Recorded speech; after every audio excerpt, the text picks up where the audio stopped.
Saudações tricolores, sejam muito bem-vindos a mais um Giro do Almoço aqui no Jornada KTO 1902. O meu nome é Júlia Cunha e eu sei que você está pensando: Júlia, por que você está tão feliz nessa terça-feira? Porque temos boas notícias, né? Acabou de sair a notícia do empréstimo do Alexandre Jesus, tivemos uma conquista gigantesca pelo futebol feminino, temos sinalizações de mudanças para a partida contra o Cruzeiro e jogo adiado que foi marcado, notícias sobre André, até vinheta a gente tem hoje, então vem comigo para mais um Giro do Almoço.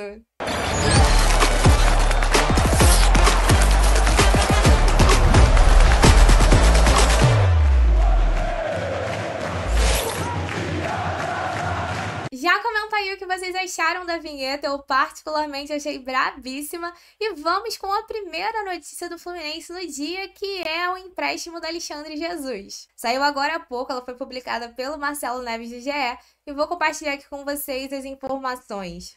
Segundo a notícia do Marcelo Neves, o Fluminense vai emprestar o Alexandre Jesus para o Botafogo de São Paulo até o fim desse ano, então ele vai disputar a Série B com o Botafogo de São Paulo. E ele já vai nessa terça-feira para fazer os exames e assinar esse contrato, né? A matéria ainda fala um pouco sobre a trajetória dele aqui no Fluminense e fala sobre ele ter guardado ali a camisa 3 na inscrição da Libertadores para a chegada do Thiago Silva. Acho que todo mundo fica contente com essa notícia, apesar de não ser uma saída definitiva. Afinal, segundo o Transfer Market, o Alexandre Jesus tem contrato com o Fluminense até dezembro de 2025, mas já é um bom sinal, né? Um sinal de que a gente não vai correr o risco de ter o Alexandre Jesus jogando pelo Fluminense agora nesse restante da temporada 2024. Acho que a gente já ficou bem revoltado com o início ali no Carioca. E assim, que ele vá bem lá no Botafogo de São Paulo, não desejo nada de mal para o Alexandre Jesus.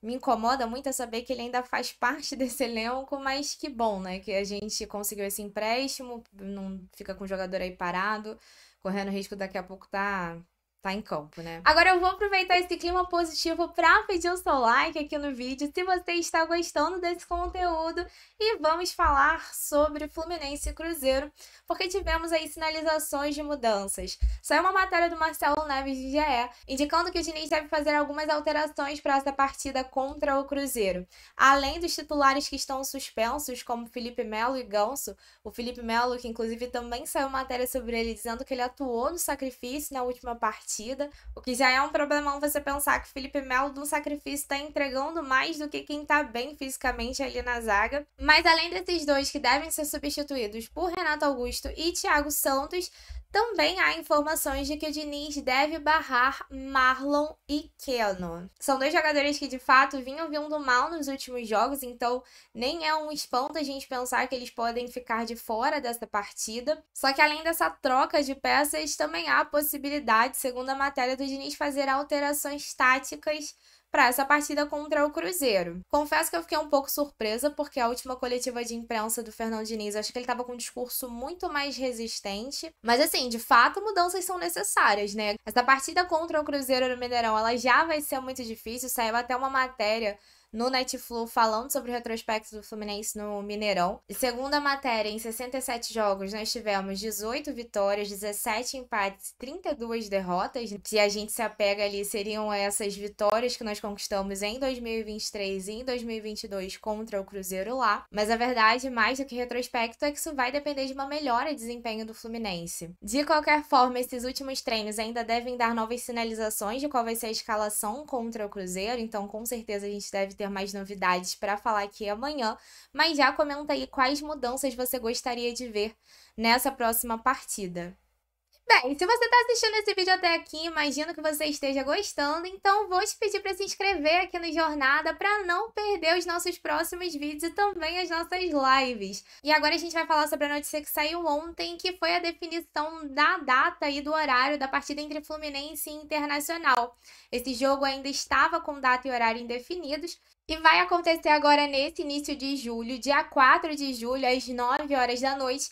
E é um jogo dessa sequência mais próxima, né? Agora a gente enfrenta o Cruzeiro fora, Flamengo e Vitória em casa, Grêmio fora pelo Brasileiro e depois o Internacional no dia 4 de julho, às 9 horas da noite. Também tivemos informação de mais uma punição que o Fluminense vai receber da Conmebol. A Conmebol vai multar o Fluminense pelas bombas e sinalizadores da partida contra o Cerro. Segundo a matéria do Marcelo Neves, essa multa vai ser de US$ 8.000, o que dá cerca de R$ 43.000. Isso é devido à reincidência. E a matéria também explica que, de acordo com o regulamento disciplinar, as multas vão aumentando de acordo com a quantidade de denúncias e fase da competição. Então, se seguirem tendo esses tipos de denúncias com o Fluminense daqui para frente, nas oitavas, essas multas vão ser ainda maiores. Tem também aqui a questão das denúncias, dos minutos, de quando isso aconteceu. Enfim, falar sobre a multa da Conmebol é uma coisa comum, né? Corriqueira já. Mas fica aí a informação. Eu particularmente gosto muito da comemoração, mas é prejudicial ao Fluminense, tanto que eu vejo sempre que acendem algum sinalizador dentro da torcida, costuma ter alguém pedindo para apagar, porque a gente sabe que isso prejudica o Fluminense, né, financeiramente na competição. Mas é uma coisa que a gente tem como tentar evitar, para o Fluminense não sofrer tanto assim financeiramente, né? Mas comenta aí o que você acha sobre essa situação dos sinalizadores, essas multas recorrentes que a gente recebe por conta disso. E vamos falar um pouquinho sobre o André. Voltaram a sair informações recorrentes sobre o interesse do Fulham sobre o André. Parece que agora a questão da saída do João Palhinha tá mais certa. E a última informação foi divulgada pelo Jacques Talbot, que falou que o Fulham segue ali em conversas com o Fluminense para a contratação do André. Então parece que a saída do André no meio do ano vai realmente acontecer para o Fulham, que segue empenhado em contratar o jogador.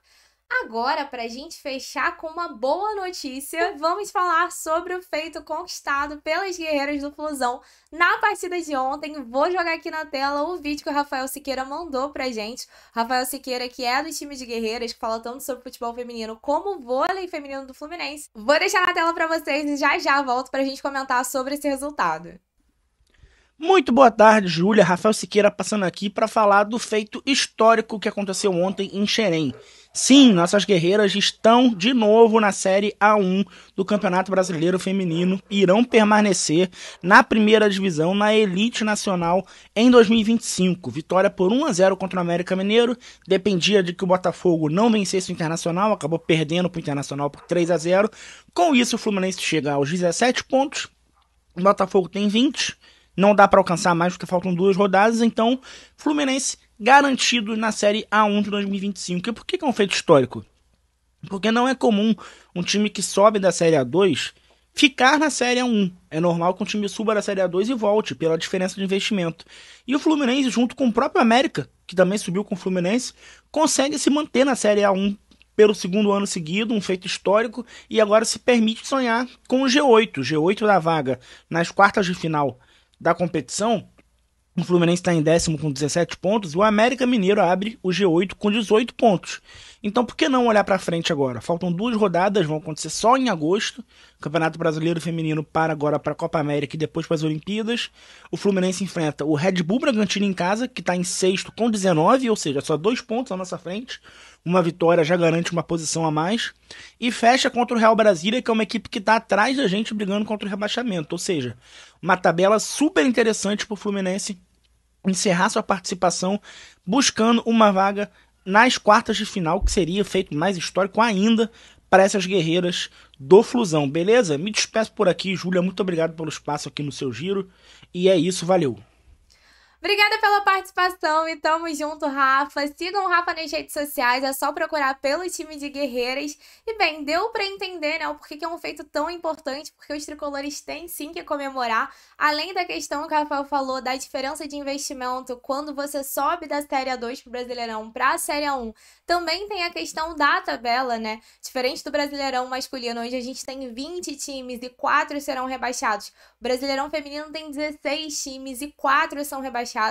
Isso torna a permanência na elite ainda mais desafiadora, só 12 times permanecem na Série A1. E como o Rafa falou, agora é hora de sonhar. O Fluminense não depende só de si, porque já tem 13 jogos disputados, alguns outros times têm alguns jogos adiados por conta do tempo em que Internacional e Grêmio ficaram sem jogar. Mas sonhar com essa classificação é muito possível. E aí, para quem não está acostumado à competição, nos playoffs não tem sorteio, né? primeiro enfrenta o oitavo, o segundo enfrenta o sétimo e assim vai. Então, parabéns às nossas guerreiras e bora apoiar elas nessa luta pela classificação. Então, esse foi o Giro do Almoço, espero que vocês tenham gostado. Eu tentei fazer aqui um vídeo mais animado para quebrar o clima ruim que ficou no fim da semana. E bem, é isso, né? Vou lembrar que mais tarde tem live do Jornada e eu espero vocês aqui amanhã, 1h da tarde.